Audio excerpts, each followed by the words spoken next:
آسان نہیں اس وجہ کو سمجھ پانا. مجھے ایک واقعہ یاد آیا. ایک بار کسی بزرگ سے پوچھا گیا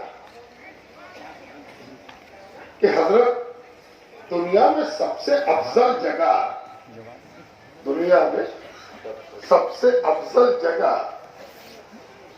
تو مکہ مکرمہ ہے. تو سرکار دو عالم سید الاولیاء صلی اللہ علیہ وآلہ وسلم کا مزار مبارک، ان کی آرام گاہ مدینہ منورہ میں کیوں بنی؟ واہ واہ سوال، واہ واہ ایک سوال واہ. ہے نا. اس سوال کو ذرا سا بدل دیں اور کہیں کہ غوث پاک تو بغداد میں ہے، واہ واہ. تو یہاں غوث آباد کیوں بنا؟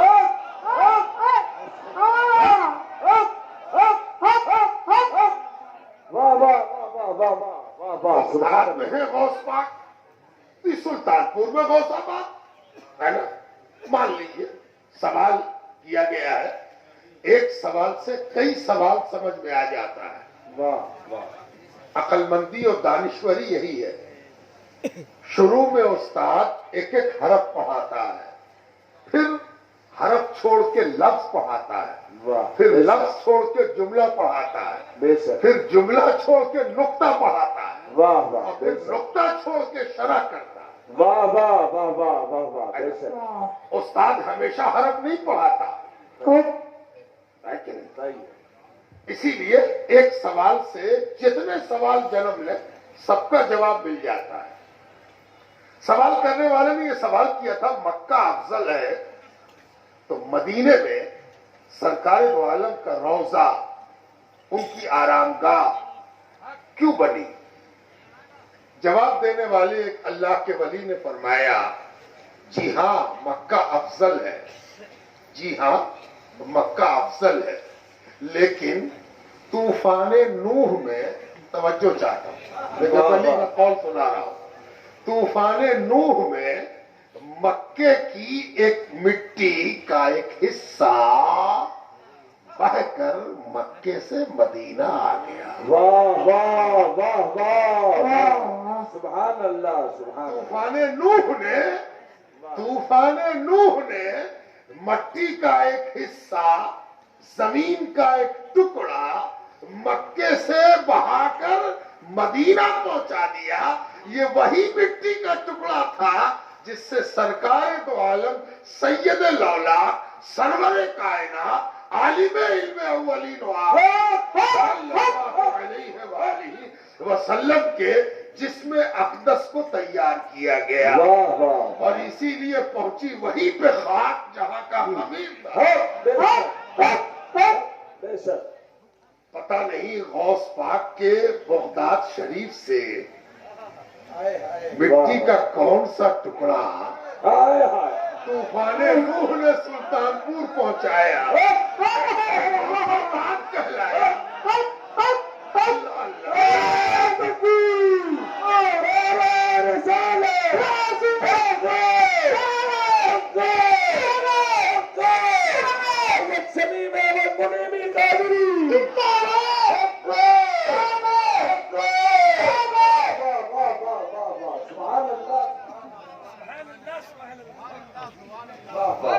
اس لیے کہ نام رکھنا الگ بات ہے اور نام میں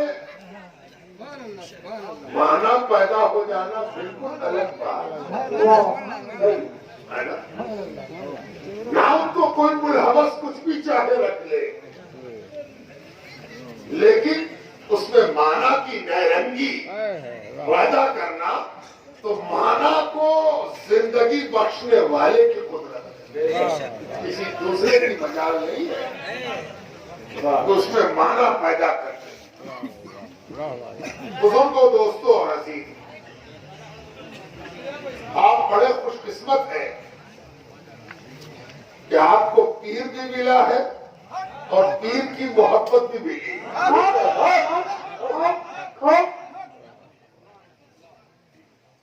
اور یہ شیطان کا دستور ہے کہ وہ ہمیشہ نگیٹو پہلو دیکھتا ہے، منفی، نکاراتمک.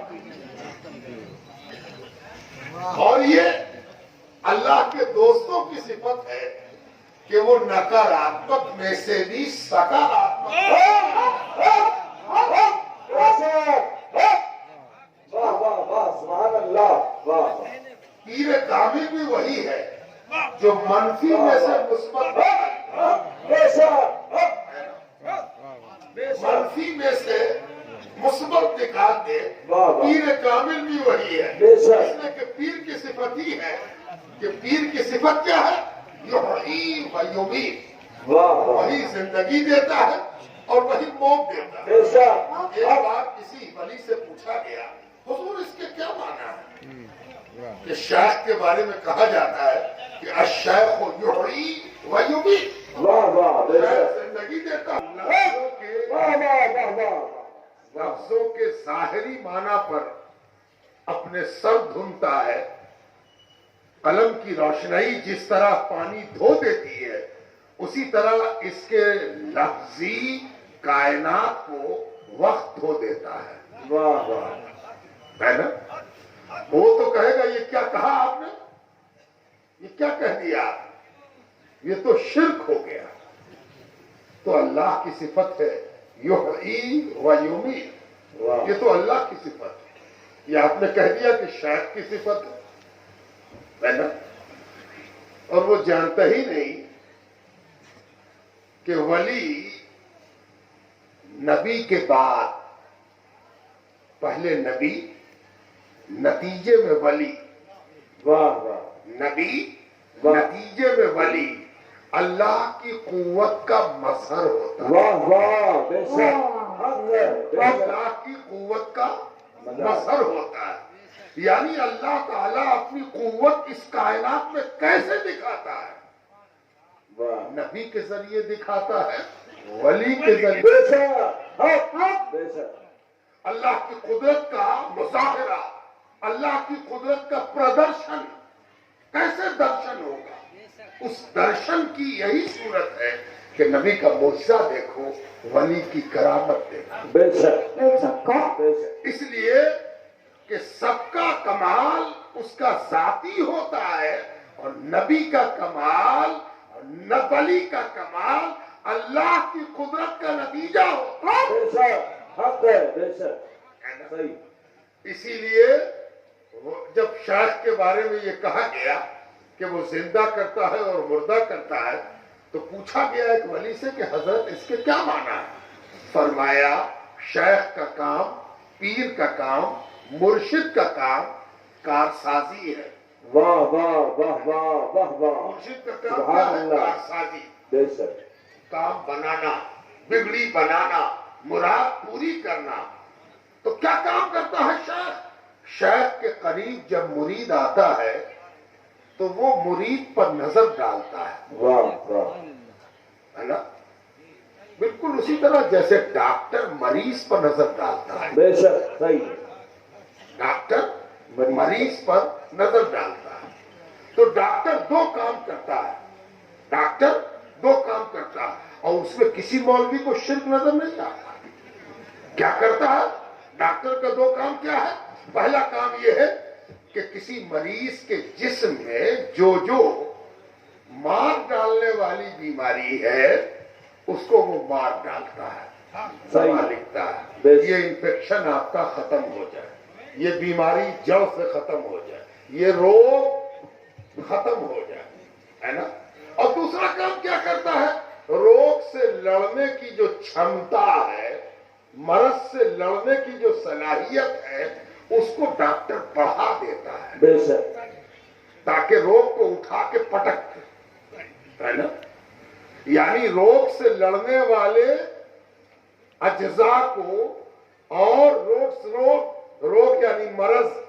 بیماری سے لڑنے والی چیزوں کو زندہ کر دیتا ہے اور بیماری کو مردہ کر دیتا ہے یہی کام شیخ بھی کرتا ہے نیکی کا مادہ جتنا آپ کے اندر موجود ہے اور سویا ہوا ہے مرا ہوا ہے بیمار ہے کمزور پڑ گیا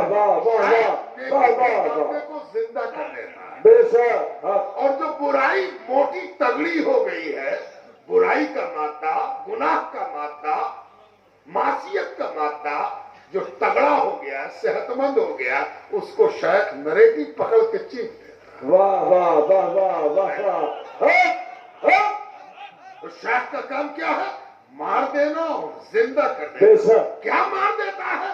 برائی اور برائی کی صلاحیت کو مار دیتا بے ہے. شک نیکی اور نیکی کی صلاحیت کو زندہ زندہ. کر دیتا ہے بے شک یہ شیخ کا کام ہے. اللہ اکبر یا رسول اللہ زندہ باد غوث پاک غوث پاک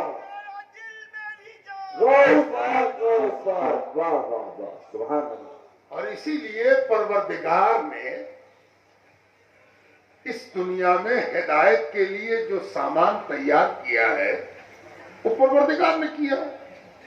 اور پروردگار کے ہدایت دینے کا طریقہ یہ ہے کہ اس کو کسی طریقے کی مجبوری نہیں ہے. وہ جو چاہے جیسے چاہے کرے. بے شک بے شک ہمارے لیے بڑا ضروری ہے کہ یہاں سے وہاں جائیں تو میرے پاس پیر ہونا چاہیے, نہیں تو بیساکھی ہونی چاہیے, نہیں تو آپ کی معاونت ہونی چاہیے.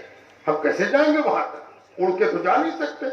یا تو پیر جائیں یا آپ کا ہاتھ پکڑ کے جائے یا ہم کو کوئی گودی اٹھا کے لے جائے. کتنی مجبوری ہے میرے لیے یہاں سے وہاں جانے میں.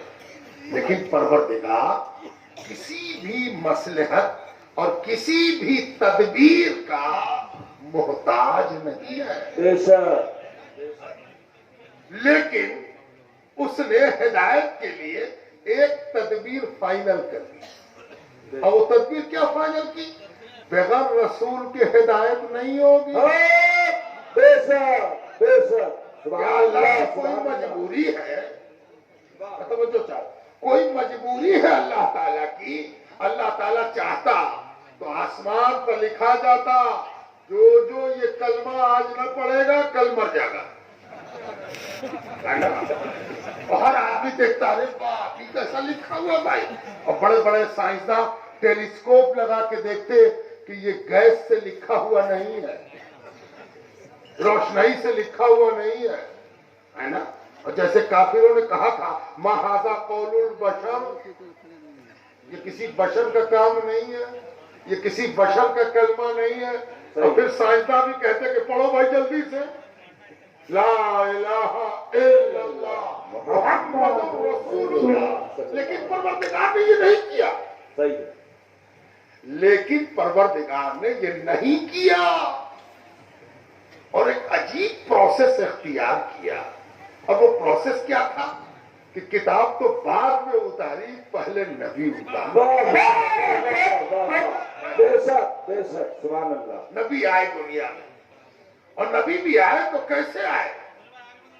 نبی نے بھی آتے کے ساتھ بھونڈے آسان بازاری طریقے سے معجزے کا اظہار نہیں کیا, صحیح ہے بے شک بلکہ صبر, ضبط, برداشت, تحمل کا ایسا مظاہرہ کیا کہ دنیا دیکھ کے دنگ رہ گئی. واہ واہ واہ واہ واہ دنیا دیکھ کے دنگ رہ گئی. جس حضرت موسیٰ کے ایک تماچے سے آدمی کا دم نکل گیا. واہ واہ واہ مشہور واقعہ قرآن میں نقل ہوا ہے کہ حضرت موسیٰ علیہ السلام دو لوگوں کی لڑائی کے وقت پہنچ گئے. دیکھا کہ دو آدمی لڑ رہے ہیں, لڑے جا رہے. حضرت موسیٰ نے کہا لڑو بھائی, باز آؤ باز آؤ. روکا, دونوں کو کھینچا, الگ الگ کیا کہ لڑائی چھوڑو. اتنا لڑنے میں ویست تھے کہ ان کو احساس ہی نہیں ہوا کہ نبی چھڑا رہا. کون ہے چھڑانے والا, اس کی ذات کیسی ہے, اس کا مرتبہ کیسا. وہ دونوں فائٹنگ کر رہے ہیں. حضرت موسیٰ نے ٹھیل کو ایک کو الگ کیا تو دوسرا لڑنے کو تیار. وہ حضرت موسیٰ نے مارنے کی نیت سے نہیں, اس کو لڑائی سے روکنے کے لیے ایک ہاتھ سے جو ٹھیلا تو نبی کا ٹھیلنا ایسا تھا, ہاں اللہ اکبر, نبی لاشعوری طور پر ایک ہاتھ سے ٹھیل دے تو دم نکل جائے. واہ اللہ. مجھے یاد آیا کہ ایک غزوے میں, غزوہ جس میں سرکار دو عالم خود شامل ہیں صلی اللہ علیہ وآلہ وسلم. یاد رکھو جنگ دو قسم کی سرکار کے زمانے میں ہوئی. ایک جنگ وہ ہوئی جس میں سرکار دو عالم خود شریک ہوئے, ہے نا. دوسری جنگ وہ ہوئی جس میں سرکار خود نہیں گئے, صحابہ کو بھیجا جیسے کسی مجلس میں حضرت خود ہوتے ہیں، کسی مجلس میں اپنے مرید، خلیفہ، صاحبزادے، جانشین کو بھیج دیتے ہیں، تو جس میں حضرت جائیں اس مجلس کا رنگ کچھ اور، اور جس میں حضرت کا نمائندہ جائے اس مجلس کا رنگ کچھ اور، صحیح ہے نا؟ تو جس مجلس میں، جس جنگ میں سرکار خود شریک ہو اس کو شریعت اور سیرت کی زبان میں غزوہ کہتے ہیں، بے شک اور جس میں سرکار خود شریک نہ ہو اس کو سریہ کہتے ہیں۔ تو ایک غزوے کا واقعہ کہ سرکار دو عالم خود شریک تھے، اس میں ایک کافر لڑتے لڑتے اس کی تمنا ہوئی کہ ہم کسی سے نہ لڑیں گے، سیدھے پیغمبر سے لڑیں گے، تو وہ سب کو اوائڈ کرتا ہوا، حضور کو تلاش کرتا ہوا، بھیڑ میں، لڑائی میں سب کو بائی پاس کرتا ہوا حضور کے قریب پہنچنے کی کوشش کرنے لگا، یہاں تک کہ وہ پہنچ گیا۔